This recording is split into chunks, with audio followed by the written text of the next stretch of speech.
Nobody warned or prepared me about my 40s. Not really. No one wanted to talk about it.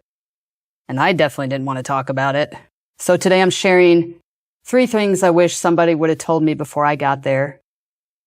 Velocity banking. Most people have never heard of it, but it's one of the fastest ways to eliminate debt. It's a concept, and it works.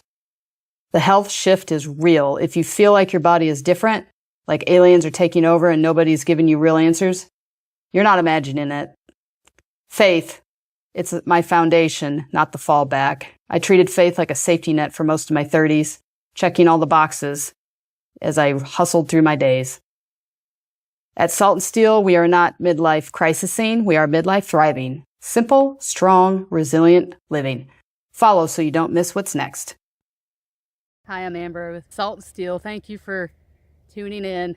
So today I wanted to talk about a few things that I wish I would have known in my 30s, going into my 40s. So if you're anything like me, or if you've experienced this, I remember encroaching on 40. I loved my 30s. I was dreading coming out of my 30s. I absolutely loved my 30s. I got married in my 30s. I raised a child in my 30s. I was able to transition into different occupations in my 30s. I just felt like it's like the prime of my life, right? When I was in my 20s, I couldn't wait to get out of my 20s to get into my 30s because I felt like people will probably treat me more of an adult. I'll be a little bit more mature, that kind of thing. I just couldn't wait to get into my 30s. Now, as I encroached in my 40s, yeah, that was a different story. I did not want to get out of the 30s, like I said. So now that I'm in my latter 40s, looking back, I wish there were a few things that I would have understood or been aware of or been brought to my attention before I got into my 40s. And one of those things that I'm just now learning in this year in 2026, and I'm actually utilizing the concepts, is a concept in finances called velocity banking. It's a concept. It's not just one particular strategy, but I've learned, I was praying, and here's where this is all coming from. In 2018, we sold everything to get out of debt, which was fantastic. We decided to live in a camper, and we lived in a camper, moved to Florida, and was in it for 3 wonderful years in that camper. I loved it. The hardest things about living in a camper and full-time RVing are animals and laundry. I did not struggle too much. I don't remember struggling with food. Anyway, we'll talk about more of that in depth in a future video, but fantastic opportunity. The problem was, as we got out of debt, we had a cushion, but then we didn't have anywhere to go on I would say a lower to medium sized income.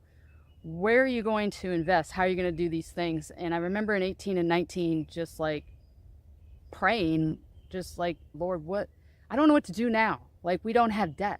So we don't have debt, but we don't have any assets. And that's where I was kind of stuck. And I would think about it and I would ponder it, but I didn't really put a lot of effort into the thought process of it. But then we ended up opening up a martial arts school in 24? Maybe 2 years ago? I can't remember. We opened up a martial arts school. Finally, we invested into a property. So now we've got a property. We have an asset finally. So even to this day, in 2026, we still have that property. Now we have tenants in that property, and we're using that as an asset.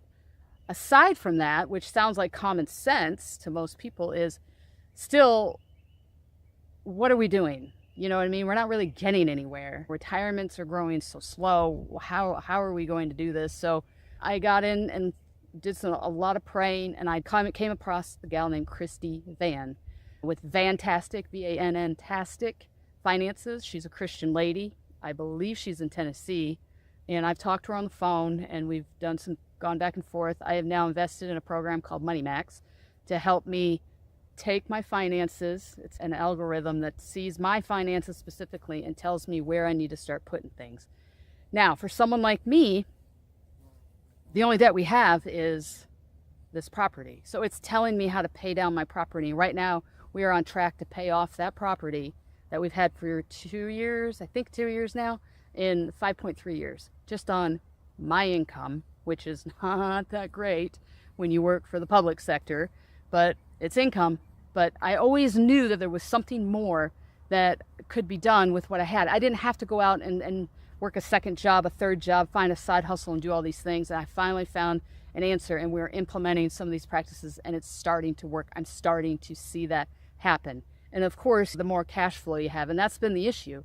Cash flow has always been an issue. I think a lot of you can relate to that. Is cash flow your issue? Let me know in the comments. I think cash flow is everyone's issue. We've had seasons of life where we haven't made a lot, and we've had seasons where we've made a lot of money, and we blew a lot of money, and we wasted a lot of money, and we did that in our 30s. But now we can fix a lot of those things, and I'm learning those concepts through velocity banking. So I'm not going to go into in great detail in this video, but if you want to learn more about it, go to see Christy at Fantastic, and I'll put a link in the description. But I am utilizing those concepts. I think the biggest takeaway I can say from finances with the velocity banking was I got approved for a personal line of credit. Now, I am not in a HELOC, a home line of credit. A personal line of credit, I learned, is an unsecured line of credit, and I've got it through my credit union. And when I open up my credit union app, I see my checking account, my savings account, and I see an account for my PLOC, my personal line of credit. What the biggest change I've made is I am not utilizing my savings account and just holding money into my savings account. I'm treating my personal line of credit, because it's a revolving line of credit, meaning once I would borrow from it and I pay it off, it stays open. It doesn't close. It's not a loan. It's revolving. So I borrowed against it to purchase our Class B camper van. And even on my middle income, single income, I've been able to pay that off in 3 months without getting an extra job, without any change in my income this year, not getting a side job, a side hustle, or anything, using my current finances, using my Money Max, and that sucker is paid off in 3 months. I know it sounds crazy, but it's a concept, and it's not, like Christy said, it's not magic. It's just numbers. It's all it is. So, I learned these concepts and I'm using it. So now that that's paid off, this Money Max is focusing on our mortgage, and the mortgage is scheduled to be paid off in 5.3 years on my current income, with my current cash flow, with my current situation. And in my opinion, my situation can only improve. I mean, I would expect that my income should be improving in a couple years or whatever, and I'm not always going to be in this position, just like you're not going to be in that position. So velocity banking, I can't believe I did not know about it in my 30s. I don't know how I got behind the 8 ball, but at the same time, I was pondering it, but I really wasn't dialed in focusing. It's only been in the last couple years I've focused real hard and prayed and asked God. I'm like, I know you can do more with little. You can take little and do much, just like you did the loaves of bread and fish and these things. We don't have to lose our relationship with you just because we can't make over $100,000 a year for whatever reason or beyond. And so I'm learning these concepts through velocity banking, and it's absolutely been a game changer.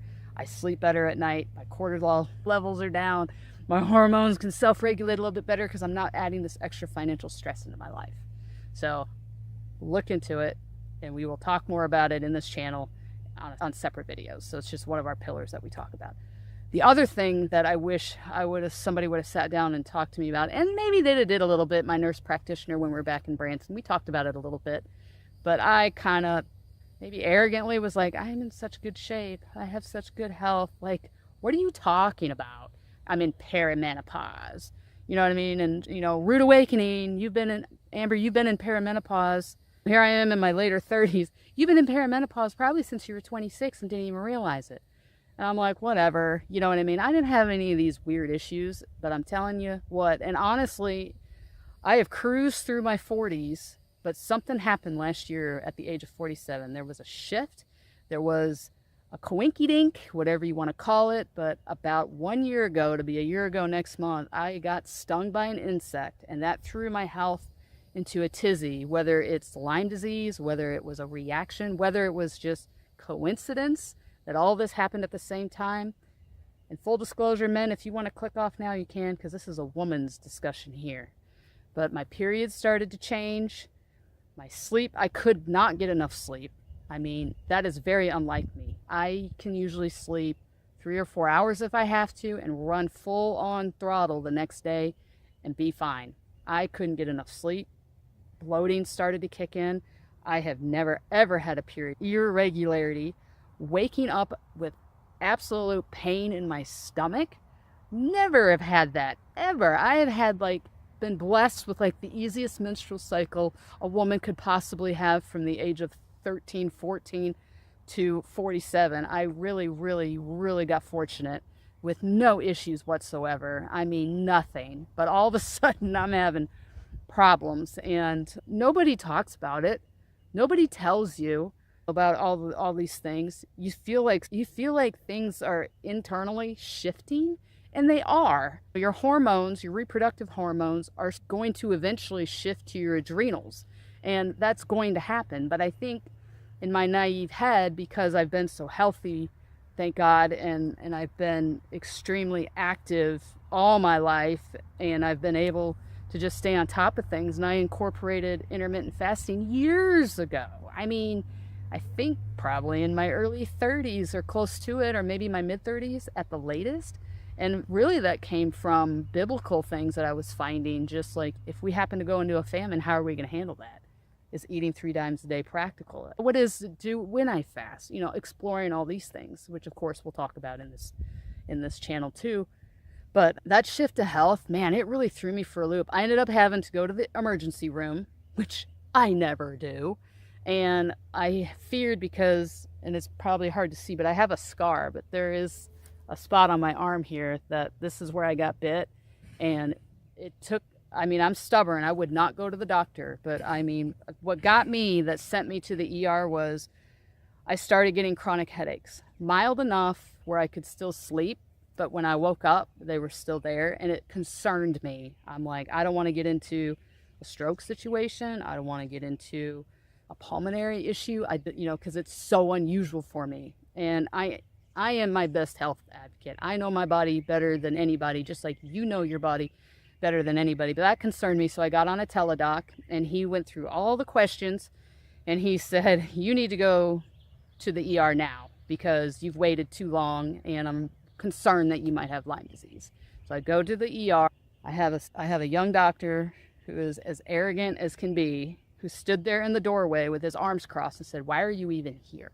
And I told him why, and he goes, well, why didn't your teledoc give you a prescription for doxycycline, is what I ended up having to get on. I'm like, because he sent me here to you. He's in another state. And the very frustrating with the medical care that I see.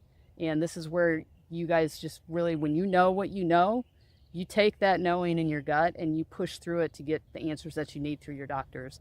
This guy didn't want anything to do with me and couldn't even believe that I was even in his ER, and questioned what, and asked me, he flat out asked me, he goes, why are you here?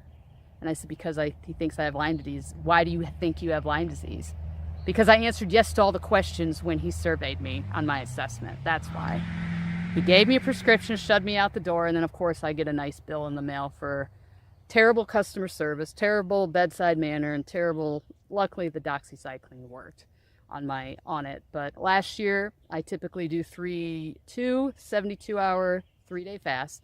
I skipped it because doxycycline wipes out your immune system anyway, and I didn't want to do any more harm. I wanted my body to naturally come back. So once I got off the doxycycline and the symptoms of Lyme disease left me, then it was trying to focus on, why am I still tired? Why are my periods so irregular? I mean, I've had to track them for months. Why does it feel like my insides are trying to come to the outside? Why does it feel like things are dropping? Meaning, like, why does my upper digestive system feel like it wants to go down? Like, it's a constant battle. And so it's been an absolute, let's stop and pause, and let's try to get these things under control. So I've talked to a couple nurse practitioners about biodynamic hormones, and I've learned some things. I've learned that once you even get on bioidentical hormones, that it teaches your body to shut off. Well, I struggle with that because I want my body to do what God made it to do. And I understand that my hormones are trying to shift from here to over here now, and we're going to basically abandon the reproductive system. I get that. But it's this in-between of what to do. So I have resisted going on a hormone replacement therapy. I know a lot of women have and feel like they absolutely are a new woman, and that is fantastic. My long-term future concepts on that, I'm not convinced that maybe is the right choice for me at this time. because I don't want to teach my body to stop doing what God created it to do. So that's kind of where we are with this. Maybe I'm fortunate. It hasn't happened until the age of 47. I know a lot of women who are going through this in their later 30s and early 40s. And we're going to thrive, and we're going to find a way through it. We're going to figure it out. So the two biggest changes I've made, and we'll get into these in future videos too, is if I want to have bread or anything to do with flour, I'm milling my own flour. And I am also using a high phenolic olive oil as a supplement. I'm not cooking with it per se. It's actually, I'm taking it as a supplement. That's been a game changer with my cholesterol, and that's been a game changer with everything else. I don't take multivitamins. The only vitamin that I take, and I thought it was garbage, but it's not, because blood test results do not lie, but I was deficient in vitamin D, and I take a vitamin D capsule every day. And for 2 years now, no deficiency in vitamin D. Yes, we live in Florida and you get this and that, but it's really not enough. So that being said, I've been very blessed. Thank you, Jesus, that I've had good health.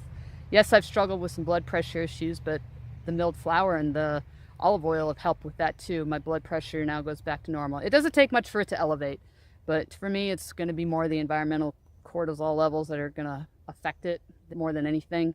And then dialing in down on a keto carnivore style diet. So do I still incorporate my fun stuff? Absolutely I do. But I have to be more cognizant. In my 30s, I could be a turkey. And to a certain degree, I can still be kind of a turkey now. But, you know, I got to look at long term and kind of where I'm at now on things. So things are shifting in my body. I think if my body wasn't feeling the shift so much, and maybe it's a blessing in disguise, maybe I would still be doing some of those extra things in my 30s that I enjoy more often. Maybe. But now that my focus has come back to my body, that's kind of where my attention is, and paying attention to what's going on. And I don't know, I just don't have those conversations. The conversations I'm having now are with women my age. And the consensus we're coming to is like, my mother barely talked to me about my period when I got it at, I think it was 13 or 14. I have a twin sister, so she got it first, and it was a year later before I got mine. And we don't remember much of a conversation. I remember I'm still kind of a tomboy, and Mom took me to the store and bought me baseball cards, because at that time I was collecting baseball cards, and the bleeding's going to stop, and then it'll pick up again, as this is how your life's gonna be for most of your life. And that's really the extent of it. We didn't talk about it amongst friends much. I remember girls in high school having to not come to school because they were cramping so bad. Like I said, I was fortunate I didn't have a lot of that, and I've been very fortunate. I don't have any endometriosis or any of those issues. I don't have those problems. But now here we are and deep into perimenopause, and nobody talks about it. No one told me about it except for my nurse practitioner when I was in my late 30s. Like, you're in perimenopause. Well, what's that supposed to mean? Well, things are starting to change. Well, what's that supposed to mean? And what does that entail? And ignoring that conversation until last year when I got bit by an insect, and now my periods are changing, and my body just wants to stay bloated and feel bloated all the time, no matter what I do. You know, the best thing that I have done is not eat for 3 days, and that's when all my bloating will go away. But it's to manage it, because you can't do that. You cannot not eat. You have to have nutrition. So we're finding out what's going to work in this time and what's not going to work. So health. I wish somebody would have talked to me in my 30s what to expect with this perimenopause stuff. A little bit more specific than just a random term that we throw out there. And it wouldn't have been such a shock to my system now that I'm starting to walk through some of these things that they talk about. So I've got on, I know I said I only take vitamin D, but I have incorporated ashwagandha and magnesium what is that? Oh, it's the one that people will use for sleep, but it doesn't make me sleepy. But those two, I get them from Transparent Labs, but I take that twice a day, and that has absolutely been a game changer in my energy. It's why I've been able to think about starting this channel back up and getting after it, because my energy's back, my focus is back. I felt like I was maybe getting Alzheimer's because I was forgetting things. I was walking around with a foggy brain all the time. I can be feisty, and I felt like my fight was gone. And all these things make you feel like maybe you're getting dementia, or maybe you have Alzheimer's, even though it doesn't run in your family, but maybe you are the one. And all these things. Perimenopause will mess with your head, not just with your body, but with your head. So once you can get a hold of that and get some strategies going, especially when you're in your later 30s, like, you need to know about this kind of stuff. That way you're not caught off so much off guard with it. And it is a struggle. Yeah, it's a struggle. It's just your body is trying to end something here and go into something new. Just like you were when you were getting your period. It's the same concept that nobody likes to talk about or wants to talk about or get very detailed with it. So I wish somebody would have talked about that to me in my 30s. And then lastly, my relationship with Jesus. I became a Christian, an actual saved Christian, when I was 19. I got rebaptized right before I got married when I was 31. I didn't get married until I was in my early 30s, so not very traditional that way. And felt like, as a new Christian in my 20s and then going into my 30s, like, man, I had my checklist of things I was going to do. I'm like running and gunning, and we're doing these things, and going to church was just a checklist. Volunteering was a checklist in the church, or doing some of these fundraiser things, just a checklist. And in my 40s, looking back into my 30s, I wish I could have kind of flip-flopped it a little bit. So what I'm doing different in my 40s and my 30s is I spend a lot more time with Jesus. We pray a lot. I walk and talk with him in the mornings. We pray over every meal. I run everything by him as if he's my best friend and my mentor. Finances, the velocity banking concept. Every day we're maneuvering through the health side of it. And then just talking about the present and the future and what we can look forward to, and how do I lead these people in my day that at my work? How do I lead this stewardship thing you've given to me to glorify you and to move your purpose forward, not mine necessarily? And it's flip-flop. Like I said, in my 30s, it was a bunch of checklists. But in your 30s, you're doing things different. I mean, yeah, I got married in my early 30s, but I was also raising a kid. I inherited a daughter, and so I had her, and I became a parent, instant wife, instant family, that kind of thing. And everything can be a little bit overwhelming. And I changed careers a couple times in my 30s. So it all the things they say not to do before you get married, or if you're considering marriage, I did it. It was rough at times, but it was also the best experience that I could have had, that absolutely deepened my growth with Jesus. Took me through some trials and tribulations that have been absolutely priceless for me in my faith walk, and hopefully will be words of wisdom for somebody else who's walking through similar seasons. So in my 30s, I wish I would have slowed down. I wish I would have just said, hey, everything's okay. Just pause, take a deep breath. I know you've got to run the kid here, and you got to do this there, and you said to this person you were going to do this, but just stop. Pray about it, think about it, and just settle your mind and your spirit. I wish I would have done that a little bit more. So instead of just trying to check all the boxes all the time, because the 30s get away from you pretty quick. And I'm learning that the 40s can do the same thing, even when children are out of the house. And again, you have shifts in your age group in your 40s. There's still ladies in their 40s that are raising kids. My twin sister's still raising kids. She's got an 11 and 12-year-old.